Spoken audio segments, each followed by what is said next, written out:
Hello students. So in this video we shall see the treatment for bank interest on fixed deposits, casual income, income from family pension, composite rent, income from subletting, rental income from machinery, plant or furniture. For these six, what is the treatment? That's what we'll be seeing in this video. And all these six heads of incomes come under the income from other sources head. Okay, so let us see how it is treated. To start off with, we have a bank interest on fixed deposit. So if any interest is received on fixed deposit, such an interest is fully taxable.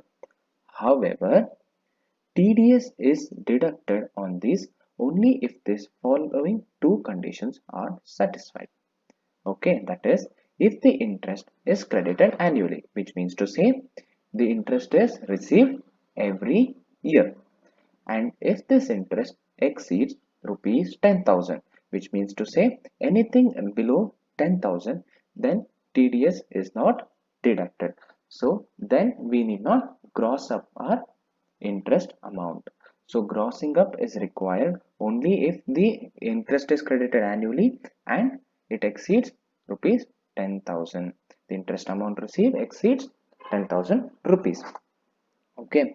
However, grossing up is required only if net interest is given in the question. So gross interest is given in the question, then we need not gross it up. This formula doesn't come into picture. But if the net interest is given in the question, then we have to gross it up and take it as an income from other sources, because we know that under income from other source only the gross incomes are recorded. So the formula for grossing up of interest is net interest into 100 divided by 100 minus tax rate. Here tax rate for bank interest is 10%. So it will be net interest into 100 divided by 100 minus 10, that is 90. So when we do this, we get a gross interest. Next, casual incomes. Okay. So what do you mean by this casual income? Casual incomes are the sudden incomes or non-recurring incomes. You don't receive it often. Okay. Once in a while, we might receive such incomes. That income is called as a casual income. For example, you might win a lottery, or you might win a card game, horse race, camel race, or any gambling, something like that, which you won't receive every now and then. It is not repetitive in nature. Such an income is termed as a casual income. Okay, such an income is also taxable under the head income from other sources. Casual incomes has three bifurcations again.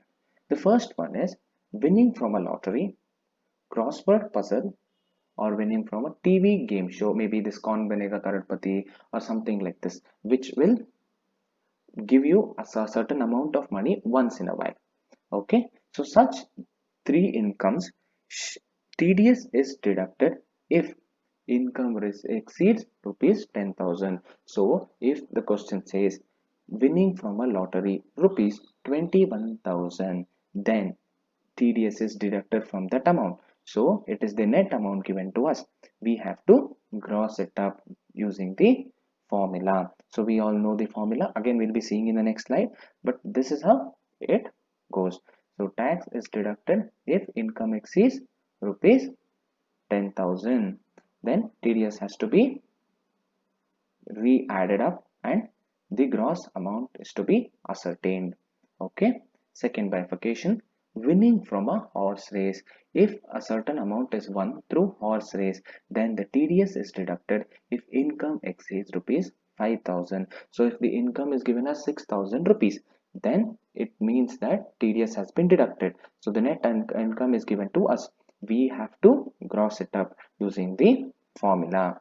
Okay, in case 6,000 is given from cross word puzzle, then we did not gross it up, but 6,000 is given from winning from a horse race, then we have to gross it up. The third category states other races, maybe camel race, dog race, or anything like that, gambling, betting, card games, okay, or any other games, then no TDS shall be deducted. So if these three 10,000 exceeds, then we have to deduct TDS. Winning from horse race, 5,000 if it exceeds, we would have deducted TDS, and then we would have received the amount. But in case of these or any other, then no TDS is deducted. In such a case, we need not gross up the income. Whatever the income is given to us, directly we record it as income from other sources. Clear? So let us see the formula now. Formula for grossing up of casual income. Gross winning is equals to net winning into 100 divided by 100 minus the tax rate. Here the tax rate is 30%. For any casual income, tax rate is 30%. So whatever income, net income we have into 100 divided by 100 minus 30, which is 70. So using this formula, we arrive at a gross income. However, if they have not given us the net income amount, they have given us directly the gross income amount. The question says gross income has been given to us, then we need not apply this formula. Only if the net winning is given, then we have to apply this formula and arrive at the gross amount. Okay. Income from family pension, that is our next topic. So sometimes the government shall pay certain family pension, or the company, whatever it is, shall pay some family pension to the family. So in that case, if the assessee is receiving such an income, it has to be taxed under the head income from other sources. However, there are certain deductions allowed for that person. So what does this? Income from family pension is taxable, so such deduction is allowed. Okay, some kind of a deduction is allowed under this. So what is this deduction? 33% of the family pension, or rupees 15,000, whichever is less. So this whichever is less in these two shall be subtracted from the income from family pension, and that amount is taxed under the head income from other sources. So first we have to take the family pension into 33 divided by 33.33 divided by 100, whatever amount we get, compare that and 15,000, whichever is less, that amount needs to be deducted from the income from family pension. Whatever amount remaining shall be taxed under the head income from other sources. Okay. Composite rent. See, sometimes the landlord shall not just give his building on rent. He might also provide the furnitures or any other amenities along with this building. He should also provide certain services like gardening service, etc. along with this building. So when a rent is received on something like this, the rent is termed as composite rent, which means to say it includes the building rent as well as the other amenities and service rents.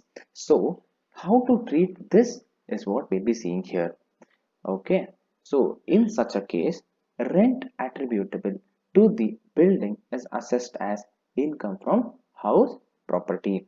So anything which is relating to the building, any rent received on the building shall be taxed under the head income from house property, whereas rent on amenities or service must be assessed as income from other sources. So if it can be easily bifurcated, that this amount goes to building and this rent amount goes to the amenities or services, then we can tax it accordingly.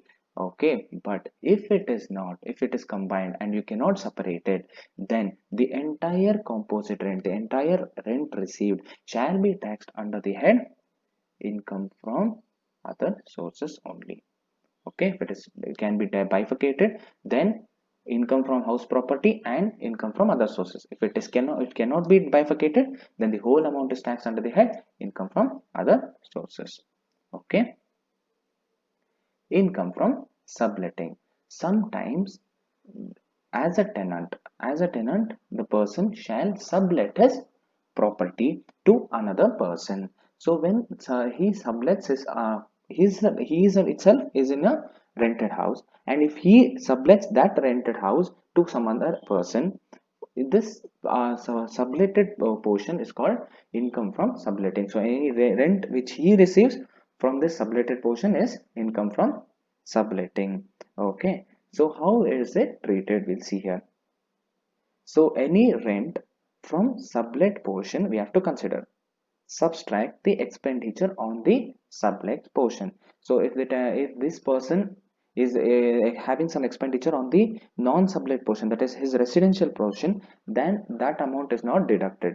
Only the expenditure that he has on the sublet portion, maybe he has made some paintings or repairs for the sublet portion, then that expenditure shall be deducted and arrived at a taxable income from subletting. Okay, this amount will go under the head income from other sources. I repeat, so subletting is nothing but when a tenant himself gives his like a tenant a rented house for another person for renting. He has to pay rent to this person. So such an income is taxed under the head income from other sources. It is called as income from subletting. Any expenditure spent on this sublet portion needs to be deducted and the taxable amount is found out. Okay. Rental income from machinery or plant or furniture, which means sometimes a person, an assessee or anyone can give out his asset, maybe plant, machinery or anything as such for rental rent, okay, and receive rent on this asset.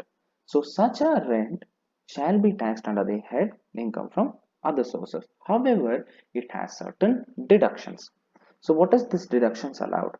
If that person has any repair charges on the asset hired, insurance premium paid against the damage of asset hired, or if depreciation in respect of the asset hired, if these three conditions, okay, then it can be deducted. Any amount as spent as repaired on this asset, or insurance premium paid on this asset, or depreciation in respect of the asset hired, all these three can be deducted from the rental income, and the rest amount whichever is left shall be taxed under the head income from other sources.